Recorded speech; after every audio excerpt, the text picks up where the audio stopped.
C'est sans doute le diadème le plus célèbre des Romanov, et pourtant, il n'existe pas. Il n'a pas été dérobé. Il ne s'est pas évanoui dans le chaos révolutionnaire. Il a été froidement et délibérément détruit. Mais pour quelle raison? Pourtant, d'autres trésors, bien plus précieux encore, se trouvaient à ses côtés.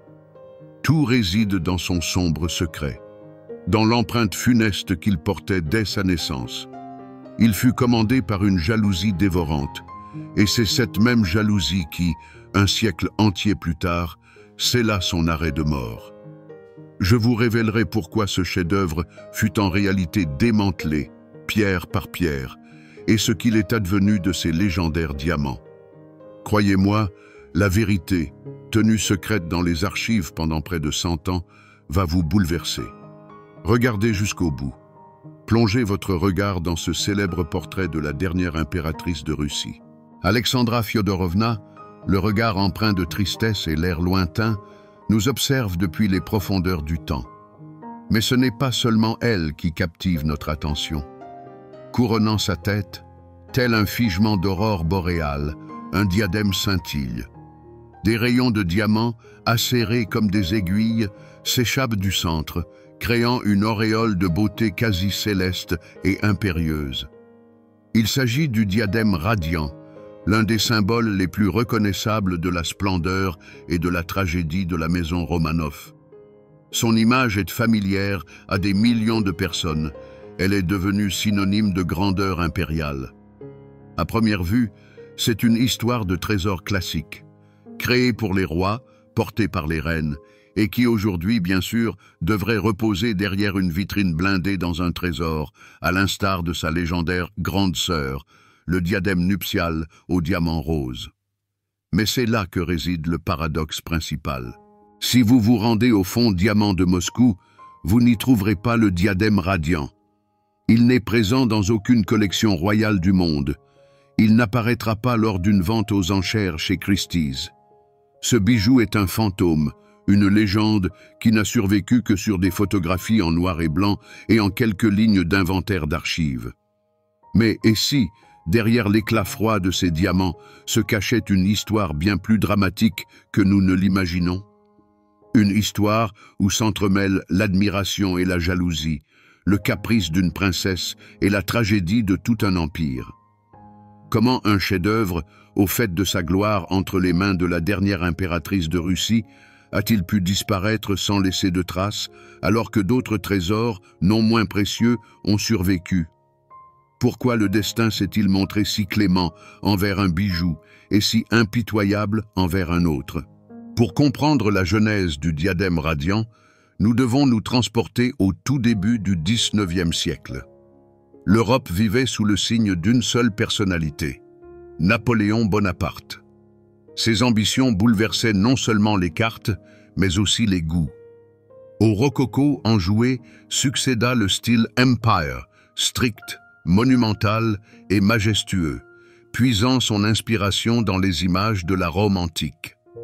L'Empire russe, étroitement lié à l'Europe par des liens dynastiques et culturels, se retrouva également à l'épicentre de cette nouvelle mode.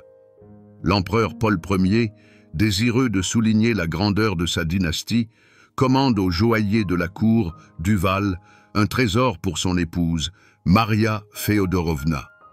C'est ainsi que voit le jour un légendaire diadème orné en son centre d'un rarissime diamant rose. Ce n'était pas un simple bijou, mais un manifeste politique et esthétique, l'incarnation de la puissance impériale dans le style de cette nouvelle ère. C'est précisément elle qui devint la référence, le point de départ et, comme il s'avéra, la source d'inspiration pour la création de notre héroïne. Et c'est ainsi que, lors de l'une de ses visites à Saint-Pétersbourg, ce diadème est aperçu par la princesse Henriette de Nassau-Weilbourg, la seconde épouse du prince Ludwig de Wurtemberg, frère de l'impératrice Maria Féodorovna. Nous pouvons aisément nous représenter cette scène. L'éclat de la salle de bal du palais de Pavlovsk, le froufrou des soies et l'apparition de l'impératrice parée de son nouveau et éblouissant diadème. Pour Henriette, grande amatrice de joyaux, Ce fut une véritable révélation. L'admiration, décrite dans les chroniques familiales, ne fut pas un simple compliment de courtoisie, mais un désir sincère et irrésistible de posséder une parure similaire. Son époux, le prince Ludwig, étroitement lié à la cour russe par sa sœur bien-aimée, ne put ignorer cette impulsion. Le désir de faire plaisir à son épouse se mua en l'opportunité de créer un bijou qui symboliserait leur lien avec la puissante dynastie Romanov. La commande fut passée sans délai, et le choix du joaillier était évident. Le même maître qui avait accompli le premier prodige, Jacob David Duval, dont le nom était déjà un gage de la plus haute qualité et du meilleur goût artistique auprès de la cour impériale russe. Devant Duval se dressait une tâche d'une délicatesse exceptionnelle. Il ne s'agissait pas de copier, mais de citer, de créer non un duplicata, mais un hommage, une dédicace artistique. Le commanditaire, le prince de Wurtemberg, avait sans aucun doute posé des conditions claires. Le bijou devait être tout aussi majestueux, mais posséder son propre caractère. Il devait rappeler le chef-d'œuvre de l'impératrice de Russie, tout en étant indubitablement reconnaissable et digne d'orner une princesse de Wurtemberg. C'est ainsi que débuta la naissance de la petite sœur, le futur diadème radiant. Jacob Duval aborda la tâche non comme un simple copiste, mais comme un véritable artiste, dont la mission était de répondre à un chef-d'œuvre existant. Il prit pour base la même noble armature de platine et d'argent, mais lui insuffla une signification entièrement différente. Si le diadème de Maria Féodorovna était un poème célébrant l'unicité d'un rarissime diamant rose, la nouvelle création devait devenir une ode à la lumière pure et froide. Toute sa composition était subordonnée à un seul objectif: capter, réfracter et renvoyer au spectateur la lumière dans sa forme la plus éblouissante. À l'opposé de sa grande sœur, ce diadème ne s'appuyait pas sur la rareté exotique d'une pierre centrale. Son cœur, Duval l'avait fait battre non par la couleur, mais par l'éclat pur. Un majestueux diamant immaculé, pesant 11 carats, fut serti au centre même du fronton triangulaire. Il n'était pas unique par sa nuance, mais sa pureté et sa taille parfaite le transformaient en centre sémantique et visuel de toute la structure, en un soleil d'où émanaient des rayons lumineux, conférant au bijou son nom. Ce sont précisément ces rayons qui constituèrent la trouvaille géniale du joaillier. Du diamant central, comme des éclairs figés, partaient des lignes strictes, presque architecturales, parsemées de diamants de moindre taille. Ces éléments droits, acérés comme des aiguilles de glace, créaient un effet de rayonnement incroyable, une aura qui entourait la tête de la propriétaire. Ce n'était ni une guirlande florale, ni un ornement antique. C'était une géométrie de lumière pure, presque abstraite, audacieuse et moderne pour son époque. C'est grâce à ce design que le diadème reçut son nom immortel, le radiant. Le bord supérieur du diadème fut orné par Duval d'une rangée de gros diamants de taille poire. Mais ici aussi, il appliqua une technique particulière. Chacune de ces pierres n'était pas fixée de manière rigide. Elles étaient suspendues à des montures à peine visibles, leur permettant de bouger librement. Ces gouttes vivantes de lumière figée vibraient et oscillaient à chaque mouvement de tête, à chaque pas, créant l'illusion d'un rayonnement continu et fluide. Ce n'était pas un simple bijou, mais un objet cinétique, réagissant à sa propriétaire. Imaginez un instant le poids froid de ce trésor entre vos mains. La base de platine, presque invisible sous la cascade de pierre. Un poids qui révèle immédiatement sa valeur. Puis imaginez comment, sous la lumière de centaines de bougies dans la salle de bal, cette structure rigoureuse s'anime. Chacun des centaines de diamants, du géant central aux plus infimes étincelles dans les rayons, capte la lumière et explose en une myriade de fragments irisés. Ce n'est pas un simple diadème, c'est un nimbe qui fait taire tous les regards et les captive d'admiration. Ainsi, Duval ne créa pas une copie, mais une réponse éclatante. Si le diadème au diamant rose était le symbole d'une exception, d'un don unique de la nature, le diadème radiant devint le triomphe du savoir-faire humain. Il prouvait qu'avec un simple matériau classique, les diamants blancs, on pouvait créer une image n'ayant rien à envier en puissance et en expressivité aux trésors les plus rares du monde. C'était une symphonie de lumière, interprétée en platine et en diamant. Achevé et soigneusement déposé dans son écrin de velours, le diadème radiant quitta Saint-Pétersbourg pour un long voyage vers le sud-ouest en direction du royaume de Wurtemberg. Ce n'était pas une simple livraison de joyaux. C'était le retour d'une dette d'admiration, un écho matérialisé, envoyé de la resplendissante capitale russe au cœur de l'Europe. On ne peut que deviner l'impatience avec laquelle la princesse Henriette attendait l'arrivée de son trésor. Pour elle, ce n'était pas un simple cadeau, mais un triomphe personnel, le symbole que, même elle, princesse d'un petit État allemand, pouvait toucher à une splendeur digne de l'impératrice de Russie elle-même. Le moment de ses débuts fut choisi à la perfection.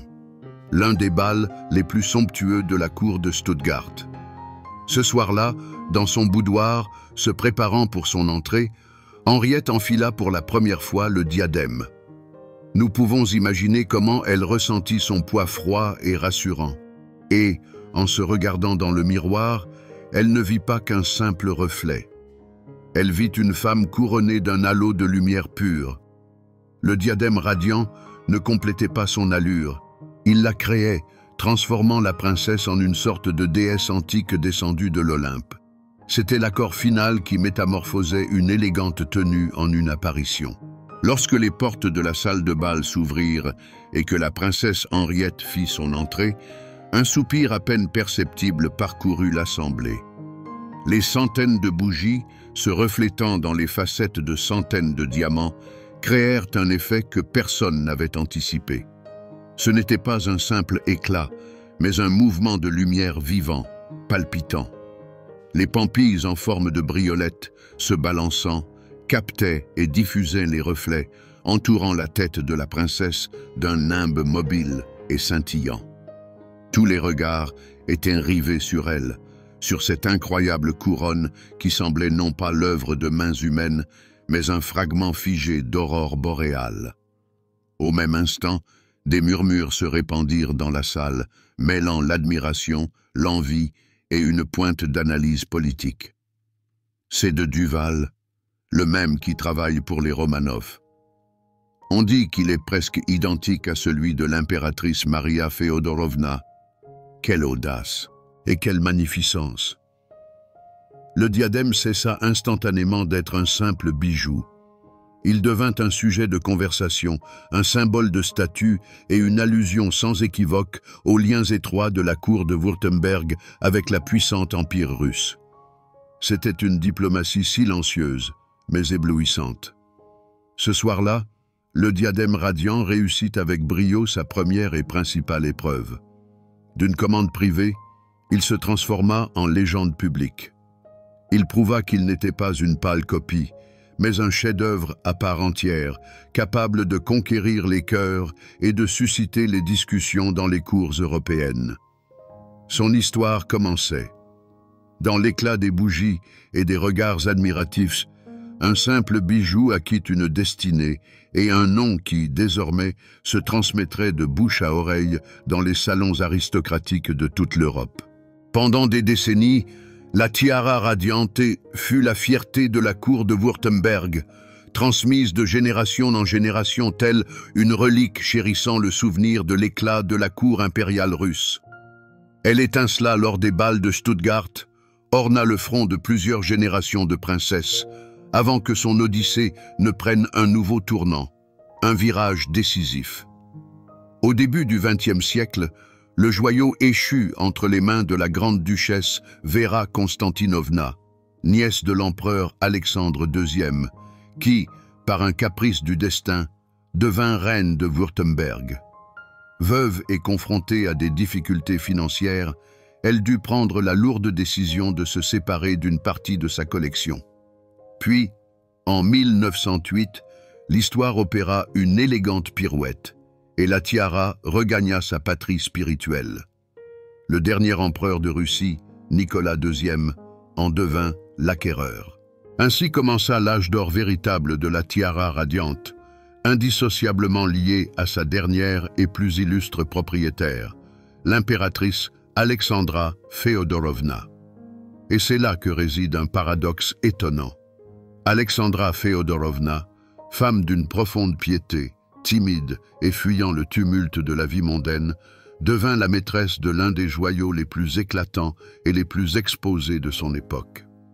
Pour elle, arborer de tels insignes n'était pas tant un plaisir qu'une partie d'un lourd devoir, le fardeau du pouvoir impérial qu'elle portait pour son époux adoré et pour le prestige de l'Empire. C'est précisément pourquoi la tiara radiante lui convenait à merveille. Contrairement à beaucoup d'autres parures des Romanov, surchargées de pierres de couleur et de motifs floraux complexes, elle offrait une perfection froide, calculée avec une précision mathématique. C'était la pure essence du diamant, que, comme le révèlent les mémoires de ses contemporains, l'impératrice préférait à toutes les autres gemmes.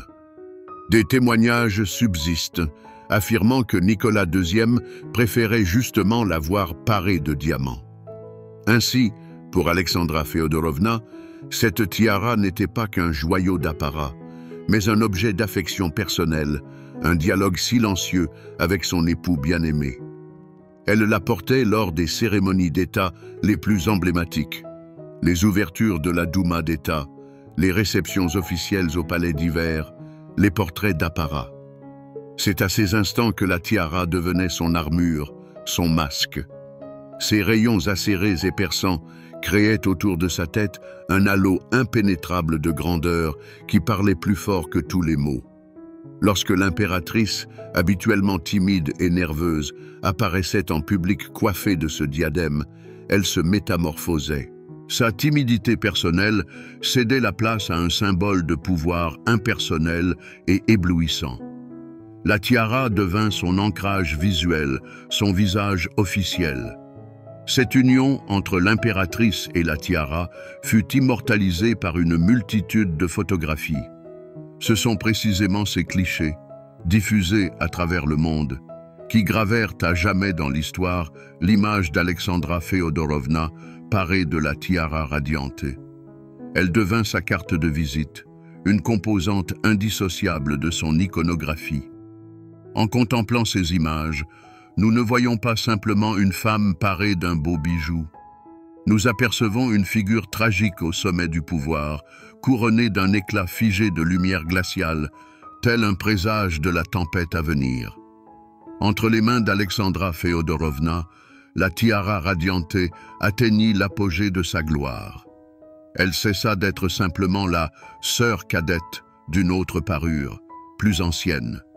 Elle acquit sa propre histoire, puissante et dramatique. Elle fut le témoin des derniers bals fastueux de l'Empire, la participante silencieuse des événements d'État les plus cruciaux et, en fin de compte, le symbole d'une époque entière, vouée à s'achever si vite et si tragiquement. L'histoire de la tiara radiante, à première vue, semble aussi limpide que ses diamants. Elle ne fut mêlée ni à de retentissants vols, ni à de sanglantes malédictions, contrairement à d'autres joyaux célèbres. Son ombre est d'une autre nature. C'est l'ombre de la comparaison, l'ombre de la reproduction, qui l'a poursuivie dès sa naissance et qui, en fin de compte, joua un rôle fatal dans son destin. Le secret principal de cette parure ne réside pas dans un scandale, mais dans la question de son statut. Était-elle un chef-d'œuvre à part entière ou simplement une brillante copie? La légende, ou plutôt la version simplifiée de l'histoire, prétend que le prince Ludwig commanda pour son épouse une copie de la tiara de Maria Féodorovna. Ce mot « copie » devint son stigmate. Il résonne dans les articles populaires, est répété par les guides et crée la fausse impression que Jacob Duval se contenta de prendre les patrons et d'en fabriquer un duplicata. Mais les documents et l'analyse artistique racontent une autre histoire. Duval créa une variation sur un thème, une réponse artistique, mais en aucun cas une réplique exacte. Le fait est qu'outre leur forme triangulaire générale et l'usage exclusif de diamants, les tiaras présentaient plus de différences que de similitudes. Le design de la tiara nuptiale de Maria Feodorovna s'articulait autour d'un diamant rose unique, et son motif était plus fluide, avec des éléments rappelant des épis de blé. La tiara radiante, quant à elle, était un hymne à la géométrie et à la lumière pure. Son élément central était un grand diamant blanc, et son motif principal consistait en des rayons stricts et acérés. Il s'agissait de deux expressions artistiques distinctes. Pourtant, le mythe de la copie s'est avéré incroyablement tenace. Pourquoi cela s'est-il produit? Peut-être que l'histoire même de sa création, ou l'admiration pour une tiara a déclenché la commande d'une autre, a engendré ce récit. Dans les cercles de cour où l'on affectionne les intrigues et les chuchotements, l'histoire de la copie sonnait bien plus piquante que celle d'un processus créatif complexe. Elle ajoutait une touche dramatique. La princesse de Wurtemberg aurait tant envié l'impératrice russe qu'elle aurait désiré une parure exactement identique. Cette rumeur, née peut-être dès le XIXe siècle, s'est avérée plus forte que les faits. Et cette ombre de la reproduction poursuivit la tiara même après son retour triomphal en Russie. Dans les trésors des Romanov, où étaient conservées des centaines de reliques uniques et historiquement significatives, elle, malgré toute sa beauté, pouvait être perçue par certains comme une œuvre dérivée. Aux yeux des experts et des gardiens, elle demeura toujours la tiara de Wurtemberg, un rappel de celle-là, l'autre, créée pour Maria Feodorovna. Et bien qu'Alexandra Feodorovna, par son affection, l'ait élevée au rang de parure culte, cette marque invisible de la sœur cadette ne fut jamais complètement effacée. C'est précisément ce détail, cette nuance de perception qui s'avérera fatale quand viendra le moment de décider du sort des trésors de la dynastie déchue. Lorsque les nuages d'orage de la Première Guerre mondiale s'amoncelèrent sur l'Europe, nul ne pouvait imaginer que ce serait le début de la fin, non seulement pour l'Ancien Monde, mais aussi pour les trésors de la maison Romanov. Guidé par un calcul froid et le désir de protéger les objets de valeur d'une menace potentielle, l'empereur Nicolas II donna un ordre qui fut fatal pour la tiara radiante. Avec d'autres joyaux de la couronne et personnels, elle fut emballée et expédiée de Pétrograd vers l'intérieur du pays, vers la sécurité relative du Kremlin de Moscou, dans les sous-sols du Palais des Armures. Peut-être ce jour-là, en disant adieu à sa tiara bien-aimée, Alexandra Feodorovna pensait-elle que ce n'était qu'une mesure temporaire. Elle ignorait qu'elle la voyait pour la dernière fois. Puis, l'année 1917 éclata. L'Empire russe s'effondra, et avec lui s'acheva l'histoire personnelle de la tiara radiante. Sa dernière propriétaire fut arrêtée, puis périt tragiquement avec toute sa famille. En un instant, la tiara se retrouva orpheline. Elle cessa d'être un symbole de pouvoir, un signe d'amour ou une partie d'une image éclatante. Elle se transforma en un bien sans propriétaire, un trophée d'un nouveau pouvoir, hostile à tout ce qu'elle incarnait. Le changement de propriétaire le plus dramatique possible survint, non pas une vente ni un héritage, mais une confiscation, une annulation complète de son statut passé. Ainsi commença pour la tiara radiante une période de silencieux oubli. Pendant des années, elle reposa dans un coffre scellé, dans les entrepôts du Kremlin, dans l'obscurité veloutée de son écrin.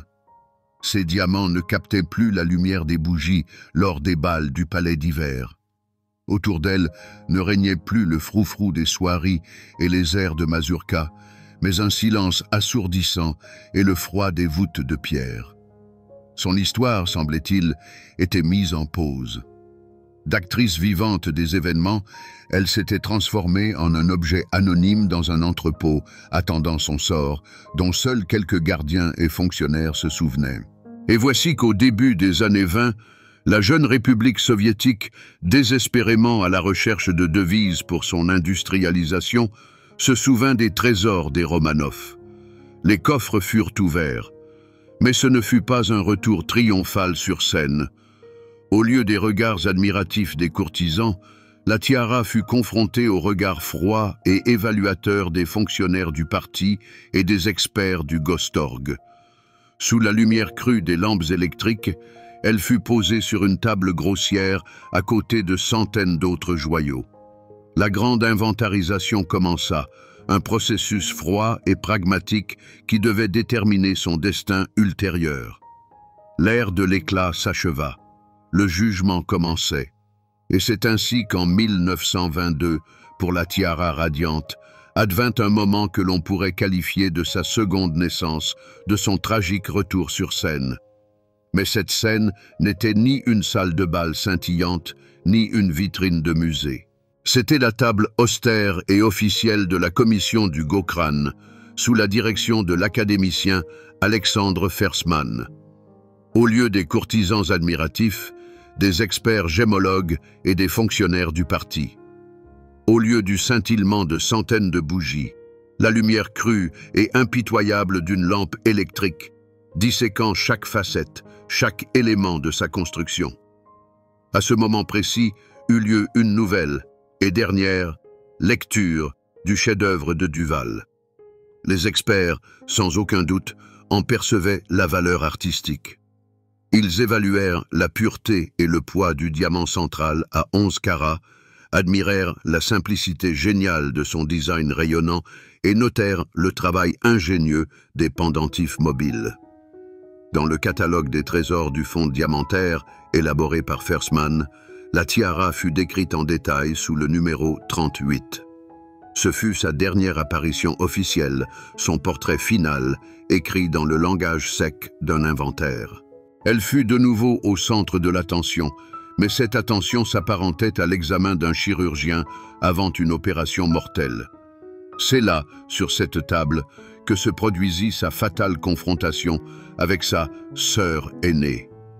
À côté d'elle, d'autres trésors étaient également présentés pour évaluation, y compris la fameuse tiara nuptiale de Maria Feodorovna avec son diamant rose.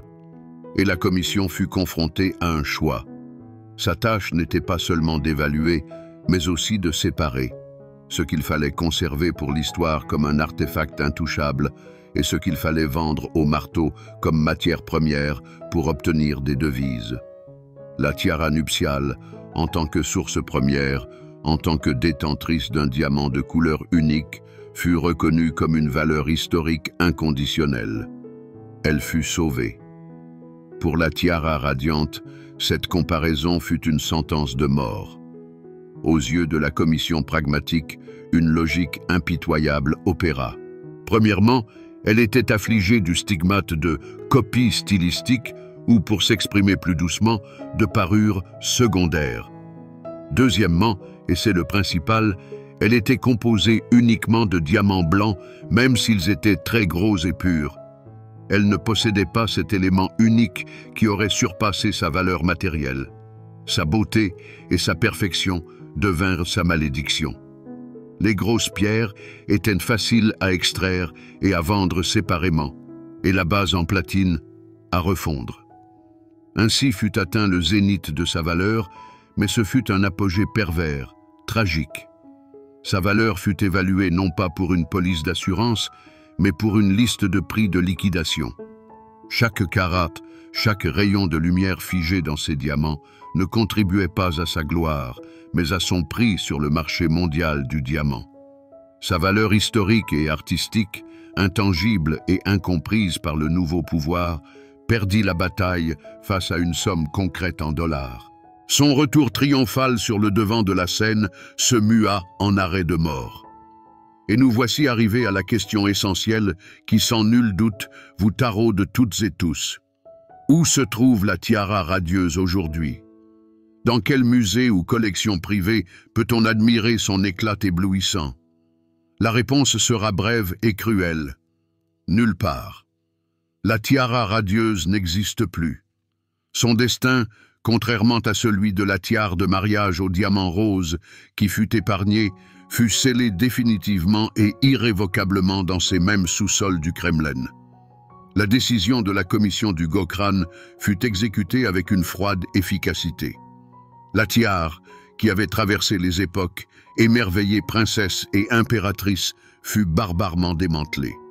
Le diamant central de 11 carats et des dizaines d'autres pierres, plus petites, furent arrachés sans pitié de leur sertissure.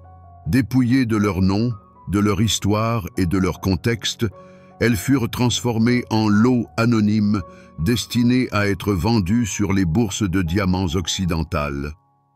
La monture de platine vide, œuvre géniale de Duval, fut envoyée à la refonte. Le chef-d'œuvre de l'art joaillier cessa d'exister en tant qu'entité unique. Ainsi, ce ne sont pas des vitrines blindées, mais les archives qui devinrent les gardiennes de l'éternité pour la tiara radieuse. Son unique musée est notre mémoire, nourrie de quelques photographies en noir et blanc et de cette fameuse ligne dans le catalogue de Fersman. Elle est passée dans une catégorie tout à fait différente. Ce n'est plus un accessoire, mais ce n'est pas non plus un artefact au sens habituel du terme. C'est un spectre, un fantôme qui n'existe que comme une image bidimensionnelle, comme un écho de sa splendeur passée. Son statut actuel est celui d'un symbole éternel de perte culturelle irréparable. Quelle serait sa valeur aujourd'hui si elle avait survécu? Ce chiffre serait astronomique et il ne se composerait pas uniquement du prix des diamants. La provenance, liant la maison royale de Wurtemberg et la maison impériale des Romanov, le nom du joaillier de la cour, Duval, et surtout son histoire indissociablement liée à la figure tragique de la dernière impératrice, tout cela aurait multiplié son prix par des dizaines.